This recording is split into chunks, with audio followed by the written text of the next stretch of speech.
여러분 안녕하십니까? 안전지대 119의 안전지킴이 아나운서 황진아입니다. 얼마 전 경기도의 한 신축 공사장에서 가스 누출 사고로 7명의 사상자가 났죠. 일각에서는 안전불감증이 화를 불러온 게 아니냐는 목소리를 내고 있는데요.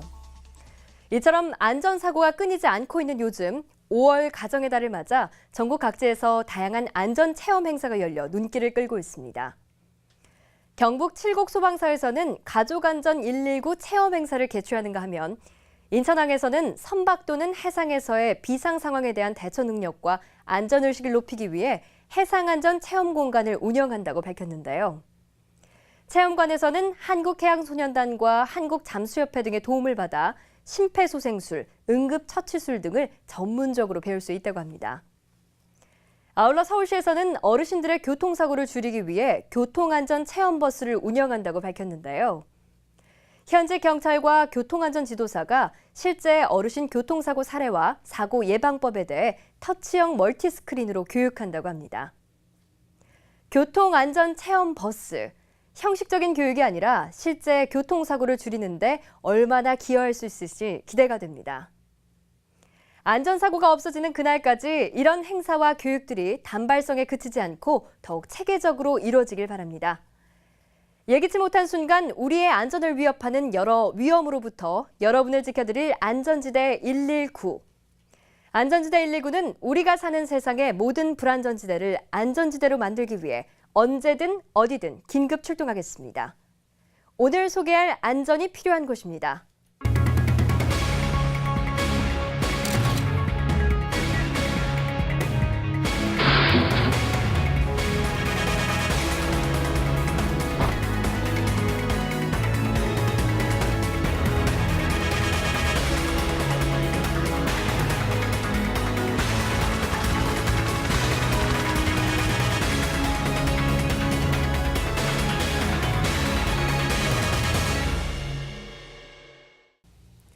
안전지대 119처럼 국민의 안전이 최우선인 전문가 모셨습니다. 서울시립대 안전연구소 부소장 이영주 교수입니다. 교수님 어서 오십시오. 예, 안녕하세요.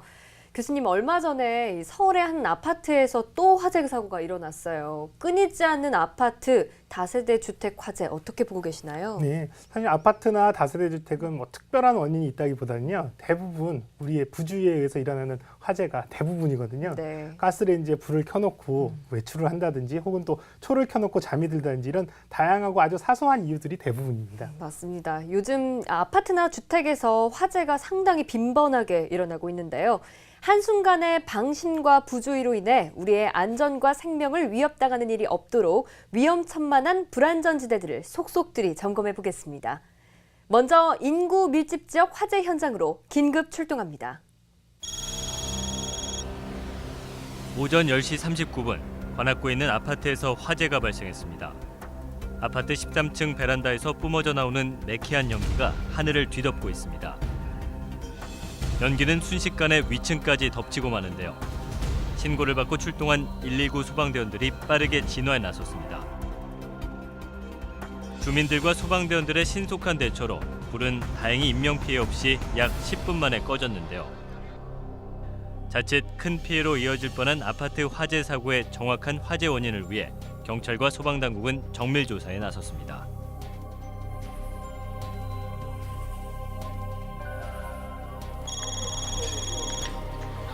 강북구 덕능로에 있는 단독주택에서 시커먼 연기가 올라오고 있습니다. 불이 대형 화재로 번질까 봐 119 소방대원들은 신속하게 진압에 돌입했는데요. 원인이 밝혀지지 않은 단독주택 1층 안방 화재는 순식간에 800만 원의 재산 피해를 끼쳤습니다. 이웃 주민들의 진술에 의하면 부부가 크게 다투는 소리가 들린 뒤 화재가 발생했다고 하는 가운데 경찰과 소방당국은 정확한 화재 원인을 조사하고 있습니다.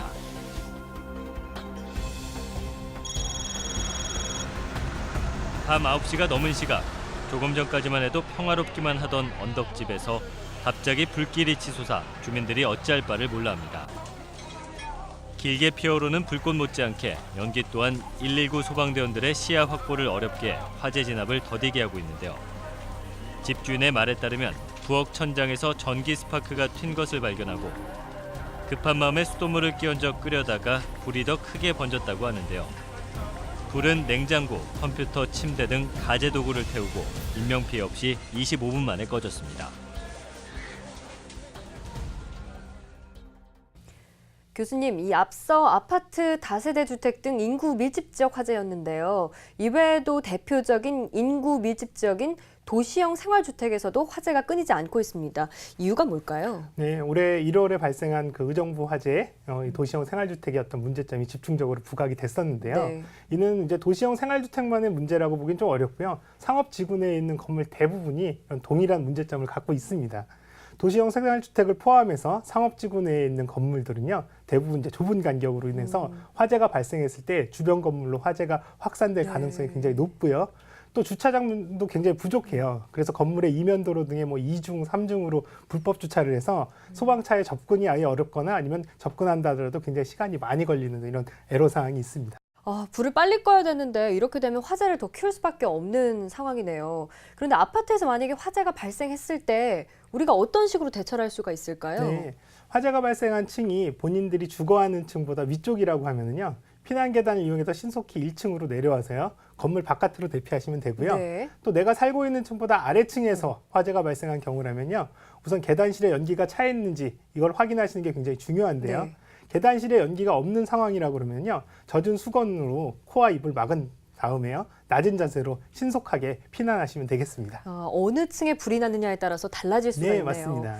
교수님, 그러면 엘리베이터를 타고 빨리 피난하는 방법은 어떨까요?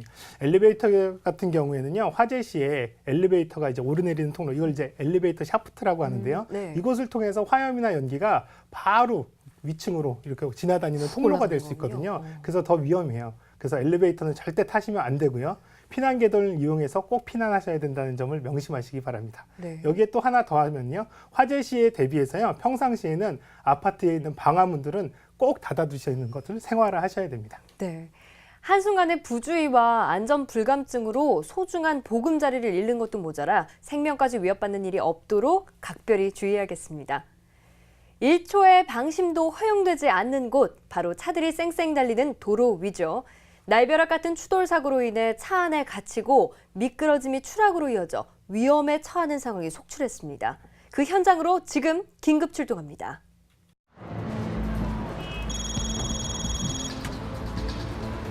검은 승용차 한 대가 중랑천 둔치에 박혀 있습니다.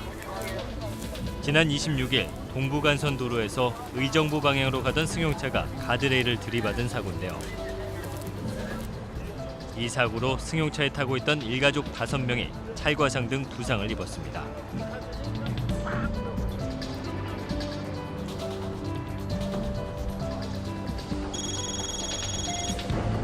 승용차 한 대가 금방이라도 바닥으로 추락할 듯 아찔한 모습으로 축대 끝에 걸려 있습니다. 119 구조대가 신고를 받고 출동한 시각은 저녁 6시쯤. 서울 성북구 도남동 아파트 뒤편에 있는 7m 높이의 축대 벽에 승용차가 아슬아슬하게 걸리는 차량 추락 사고가 발생했습니다. 사고는 다행히 운전자가 잠시 자리를 비웠을 때 일어나서 다친 사람은 없었지만 축대 바로 아래에는 유치원이 위치하고 있기 때문에 자칫 큰 사고로 이어질 뻔해 생각할수록 아찔한 사고인데요. 운전자가 차를 주차한 뒤 화장실을 가려는 순간 승용차가 50m가량의 비탈길을 미끄러져 내려간 후 인도를 넘어가 7m가량 숲을 아래로 추락한 끝에 아슬아슬하게 옹벽에 걸쳐진 추락사고로 추정되는 가운데 경찰은 빈 차가 저절로 움직여 사고가 발생했다는 운전자의 진술을 토대로 사고 당시 차량의 브레이크 상태 등을 면밀히 조사하고 있습니다. 이번에는 강남구 개포로의 수서 IC 부근에서 차량 추락 사고가 발생했습니다. 사고가 일어난 시각은 출근길 정체가 시작되기 전인 아침 7시 33분쯤으로 달리던 승용차 한 대가 도로를 벗어나 5m 아래로 추락했습니다. 가락시장에서 삼성 서울병원 방면으로 가던 차량이 수서 IC 탄천 1교에서 2층 높이에서 추락해서 차량이 전복된 사고로 저희가 신고를 받고 신속히 출동해 보니 차량이 전복된 상태에서 요구자는 시야에 보이지 않는 상태로 고통을 호소하고 있었습니다. 승용차가 2층 높이 공간 아래로 추락하며 뒤집힌 데다 운전자가 사고 차량 안에 갇혀있는 위급한 상황이라 부상자 구조가 최우선인데요. 차량이 전복된 상태에서 요구자가 시야에 보이지 않았기 때문에 그 장비를 활용해서 요구자가 보일 수 있게 저희가 시야를 확보하고 구급대에서 안면부 출혈이 있어서 안면부에 대한 응급처치를 실시하고 경추보호대를 착용하고 구급대에서 병원으로 이송을 했습니다. 다행히 승용차가 추락한 곳은 수서 IC 주변 잔디밭이어서 추가 피해는 발생하지 않았습니다. 경찰은 램프 경사로를 돌아 내려가던 승용차가 밤사이 내린 눈에 미끄러지면서 추락했을 가능성이 크다고 보고 정확한 사고 경위를 조사하고 있습니다. 교수님, 이 추락 전도 사고 현장을 보니까 정말 아찔한데요. 이 차량 미끄러짐이나 추락 사고, 이게 원인이 뭘까요? 네, 원인이라고 하면 일단 과속이 이제 가장 큰 문제가 될 수 있는데요. 급커브 시에 갑자기 속도를 줄이지 못해서 발생하는 경우가 종종 있기 때문에 그런 이유라고 할 수 있는데요. 네. 또 추락 사고 같은 경우에는 겨울철에 더 많이 일어나는데요. 이유는 영상에서도 보셨듯이 노면이 얼어있기 때문에요. 마찰력이 떨어지고 그로 인해서 그만큼 많이 미끄러져서 사고가 많이 발생합니다. 네. 또 비단 겨울철이 아니더라도요. 비가 내리거나 노면이 미끄러운 이런 경우에는요. 마찰력이 똑같이 또 떨어지기 때문에요. 고가 커브길을 내려갈 때라든지 속도를 줄이지 않아서 이렇게 추락하는 사고가 많이 발생하기 때문에 한순간도 방심하시지 마시고 주의를 기울이셔야겠습니다. 그렇네요. 이 1초의 방심도 곧바로 생명과 직결되는 만큼 운전에 각별히 신경 써야겠습니다.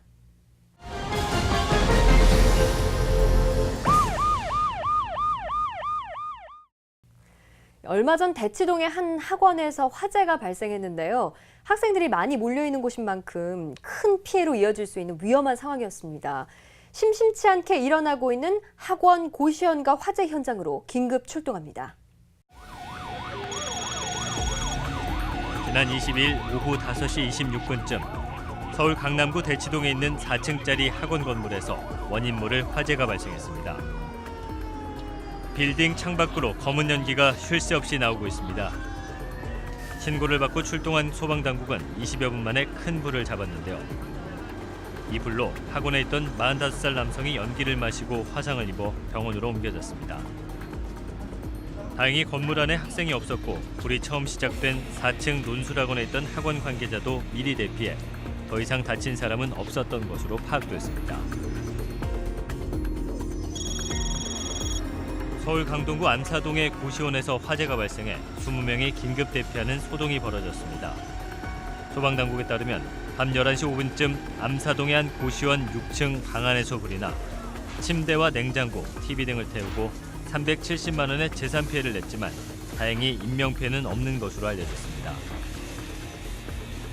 통로 공간이 협소한 고시원의 특성상 화재가 발생하면 탈출이 쉽지 않아 자칫 대형 인명사고로 이어질 수 있는 만큼 각별히 주의해야겠습니다.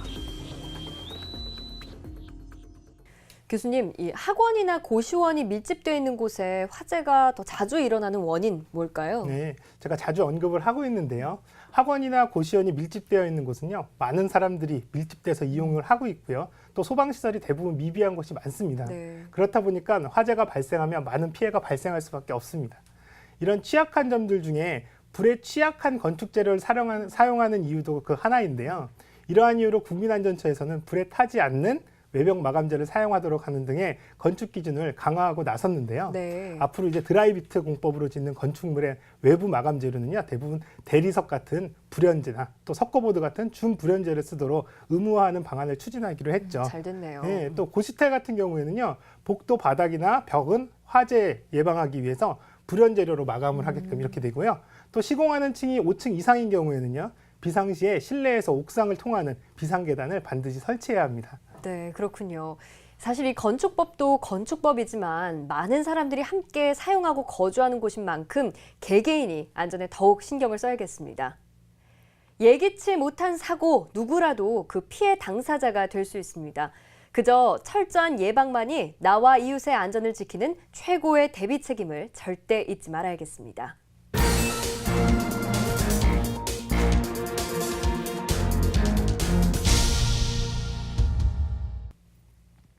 이번 순서는 안전에 대해 더욱 심도 있게 알아보는 안전연구소 알아야 산답니다. 자, 교수님, 지난달 25일 네팔 초대형 지진으로 사망자가 최대 15,000명에 이를 수도 있다, 이런 보도와 전망이 나오고 있는데요. 이 막대한 인명 재산 피해를 낸 네팔 지진이 안타까운 건 사실 이미 예견된 재해라는 점인데요. 우리가 살고 있는 이 땅, 이 한반도는 과연 지진으로부터 안전할까요? 어떨까요, 교수님? 네, 한반도는 유라시아판 동쪽에 위치해 있어서요. 판의 가장자리지만 이 경계 부분이랑은 좀 떨어져 있어요. 그래서 상대적으로 대형 지진이 발생할 가능성은 낮습니다. 그리고 또 대형 지진이 발생한 적은 없지만 역사적으로는 규모가 큰 지진이 발생했다는 기록들도 있거든요. 그래서 마냥 방심할 수는 없다는 그런 의견들도 네. 있는데요. 우리나라는 1978년 지진 관측을 시작한 이래로 그동안에 한 1,200여 건의 지진이 관측됐습니다. 또 올해도 벌써 13건의 지진이 발생을 했는데요. 네. 가장 최근에 관측된 것은요. 지난 4월 24일 날 경북 포항시 남구 동남동쪽에 33km 해역에서 발생한 규모 2.3 지진이라고 이렇게 되어 있습니다. 네, 그렇다면은 우리나라도 이 지진 건수가 갈수록 늘고 있다라고 보면 되는 걸까요? 네, 조사에 따르면은 2000년 이전까지는요. 연간의 지진 발생 건수가 한 40여 건을 넘지 않았는데요. 네. 2001년부터는 거의 매년 40건이 넘는 걸로 이렇게 나타나고 있어요. 네. 또 2013년에는요, 무려 93회나 지진이 발생된 것으로 관측되고 있습니다. 하지만 이런 계측 건수의 증가가 반드시 위험하다라고 이렇게 볼 수는 없고요. 그 강도나 빈도로 봤을 때는 아직까지는 크게 우려할 수준은 아닙니다. 대부분 지진의 규모가 한 3, 진도 3 이하의 미진이라고 그래서요. 네. 우리가 느끼지 못할 정도의 아주 경미한 지진이고요. 또 우리가 조금 느낄 수 있는 정도의 수준이 되는 규모 5 이상의 지진은 한 6차례 정도 발생을 했거든요. 규모 5 정도면 약간의 진동을 느끼거나 창문이라든지 매달려 있는 전등들이 흔들리는 정도라고 생각하시면 될 것 같아요. 네, 그렇다면은 사실 이게 마냥 안전하다라고만 할 수가 없는데요. 막을 수 없는 자연재해, 이 지진 피해를 조금이라도 줄여보려면 우리가 어떻게 해야 될까요? 네, 일단 지진 피해를 줄이려면 건물이 무너지지 않게끔 하기 위해서 건물 건축 단계부터 지진 내진 설계를 해야 되고요. 또 내진용 설비들을 적용해야 되는 것들이 필요합니다. 또 개인들이요 지진 발생 시에 안전 수칙을 충분히 숙지하는 것도 굉장히 중요합니다. 그럼 이 지진에 대한 안전 수칙이라고 하면 구체적으로 뭐 어떤 게 있을까요? 네, 지진이 발생했을 때 크게 흔들리는 시간은 생각보다 짧아요. 한 1분에서 2분 정도거든요. 그거밖에 안 돼요? 네, 그래서 이런 시간 동안에 테이블 등 밑으로 이제 들어가서요. 몸을 피하고요. 네. 또 테이블이 없을 때는 방석이라든지 이러한 것들을 이용해서 머리를 보호하는 게 굉장히 중요하고요. 또 지진이 발생했을 때 유리창이라든지 간판 등이 떨어져서 위험한 상황이 될 수도 있기 때문에 너무 급하게 서둘러서 밖으로 나가는 것은 금물입니다. 또 지진 발생 시에 세대 내에서 문은 가급적으로 열어놓는 게 좋은데요. 그건 왜요? 네, 왜냐하면 진동이 멈춘 후에 대피하려고 할 때요, 이 문틀이 변형이 되거나 찌그러져서 실제로 문이 열리지 않아서 못 대피를 하는 경우들이 많이 네. 발생을 하거든요. 또 진동이 멈추면 문을 열어서 출구를 확보하고요. 네. 또 가스라든지 전기 이런 것들은 차단을 하고 또 건물에서 빠져나갈 때는 계단을 이용해서 신속하게 빠져나가는 게 중요해요. 또 이제 큰 진동이 멈춘 후에는요, 넓은 공터라든지 공원 이런 이제 넓은 공간으로 대피하시는 게 중요하고요. 네. 또 블록담이라든지 자동 판매기 이런 것들처럼 고정되지 않거나 넘어지기 쉬운 이런 벽체라든지 물건 등에 이런 가까이 있으시면 위험할 수도 있습니다. 네. 또 백화점이라든지 극장, 지하 상가 등 이렇게 많은 사람들이 모이는 장소에서는 지진을 느끼면 큰 혼란이 발생할 그럴 수도 것 같아요. 있거든요. 네. 그래서 이런 장소에서는요, 종업원이라든지 경비원, 안내자의 지시에 따라서 행동하는 게 가장 중요하고요. 또 지하 상가 같은 경우에는 지진에 대해서 비교적 안전한 것으로 이제 알려져 있으니까요. 지진이 발생했을 때는 당황하지 마시고 신속하게 대처하시기 바랍니다. 네, 무엇보다도 침착함이 가장 많이 필요하겠네요. 안전연구소 알아야 산다 이번 시간에는요. 우리도 안심할 수 없는 지진에 대한 대처법에 대해 알아봤는데요. 이 사소한 안전수칙도 그냥 지나치지 말고 숙지해서 언제 발생할지 모를 지진에 안전할 수 있도록 지진대처법 꼭 기억하시기 바랍니다. 이번 순서는 교통사고 없는 대한민국이 되길 바라는 의미에서 꼭 필요한 사고 복귀 순서입니다. 위험천만한 위기의 순간에서 안전지혜를 다시 찾아보는 블랙박스 속으로 들어가 봅니다.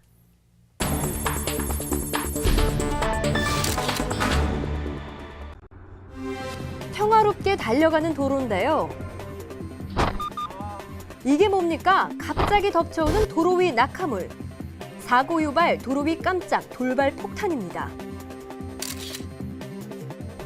사고를 부르는 도로 위 깜짝 돌발 폭탄. 도로 위에 낙하물이 또 날아들었습니다. 고속으로 달리던 중이었더라면 대형 사고를 유발시킬 위험천만한 돌발 사고입니다. 사고를 부르는 위험천만한 도로 위 낙하물 계속 보고 있는데요.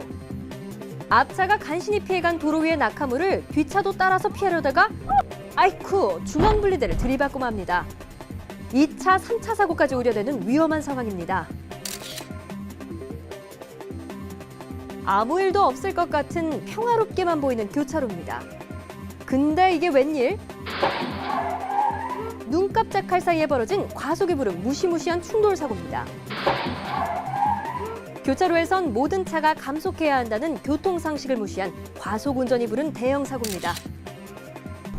비상등까지 켜고 과속으로 치고 나가는 검은색 차. 저게 웬일입니까? 이리저리 미끄러지더니 중앙분리대에 쾅 부딪히고는 한 바퀴도 넘게 팽그르르 회전하고 맙니다. 과속이 부른 고속도로 위의 대형 사고입니다.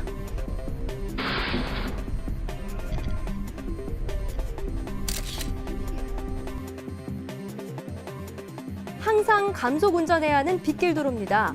모든 차가 감속 운전해야 하는 빗길 고속도로인데요.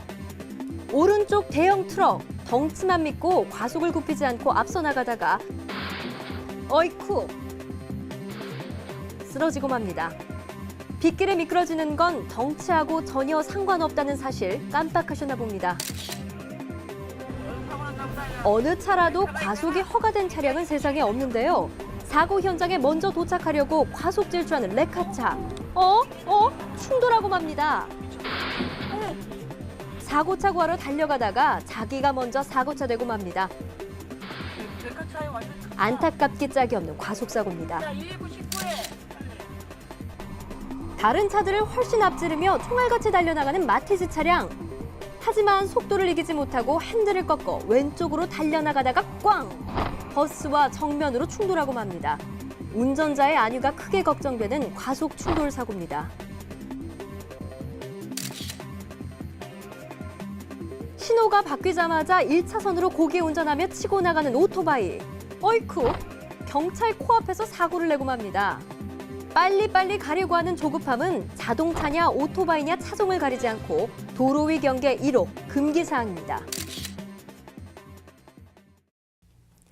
교수님, 저도 고백하건대 이 핸들을 잡으면요. 저도 모르게 속도를 내서 깜짝 놀라게 되는데요. 누구나 한 번쯤은 해봤을 이 과속운전 어떤 문제점이 있을까요? 네, 과속운전의 위험성은 아무리 강조해도 지나치지 않는데요.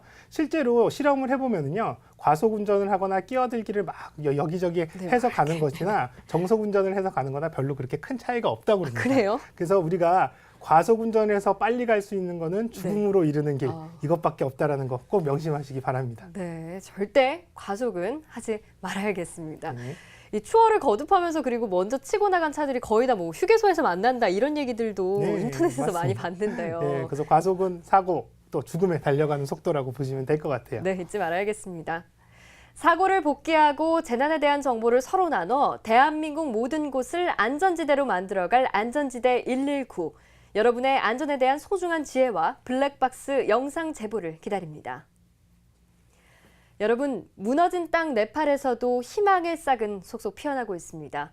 101세 노인이 매몰 8일 만에 기적적으로 생還했다는 반가운 소식이 들려오고 있는 가운데 더더욱 놀라운 것은 이 네팔 이재민들이 보여주는 차분하고 질서정연한 재난 대처 모습입니다. 네, 맞습니다. 5일이나 굶은 상태에서도 기다려달라. 구호단체 한마디에 질서정연하게 줄 맞춰서 대기하는가 하면요. 또 소위 선진국에서 흔히 보이는 약탈이라든지 사재기 같은 재난 시의 소요 사태라든지 야만성은 눈을 씻고 봐도 찾아볼 수 없다고 합니다. 이 구호단체가 찾아간 어느 마을에서는요, 교육 혜택을 받은 사람이 거의 없어서 누구도 도덕 수업을 받은 적이 없고 초등학교를 졸업한 사람이 단 한 사람도 없었다고 합니다. 하지만 그런 그들이 보여준 놀라울 만큼의 차분한 재난 대처 행동은 우리들에게 많은 것을 생각하게 합니다. 안전수칙을 지키는 것은 알고 있다는 지식이 아니라 꼭 지켜야 한다는 정신이라는 것, 다시 한번 우리를 되돌아보게 합니다. 세상 인심 팍팍하다고 느끼는 우리들에게도 아직은 살만한 세상이다라는 걸 느끼게 해주는 분들이 있어서 화제가 되고 있죠. 네, 그렇습니다. 얼마 전에 제주도에서는요. 공원 인근에 조립식 창고가 쓰러져 있는 것을 발견한 한 시민이 소방관을 도와서요. 현장을 빠르게 또 수습하고 마무리하는 것을 도왔고요. 네. 또 도로에서 화재가 난 것을 목격한 시민은 또 차량용 소화기로 빠르게 진화에 나서서요. 인명피해가 나지 않도록 도왔다는 훈훈한 얘기들이 전해지고 있습니다. 네, 그렇습니다. 자칫 큰 사고로 이어질 뻔한 현장을 빠른 대처로 많은 사람들의 안전을 지켰는데요. 이 대목에서 소방교육이 얼마나 중요한지 새삼 느낄 수 있습니다. 안전불감증이란 말이 우리 사회에서 사라질 수 있도록 언제 어디서나 여러분의 생명과 안전을 반드시 지킬 수 있도록 안전지대 119는 항상 여러분의 곁에 있겠습니다. 안전은 결코 선택이 아닌 우리들의 공동 운명입니다.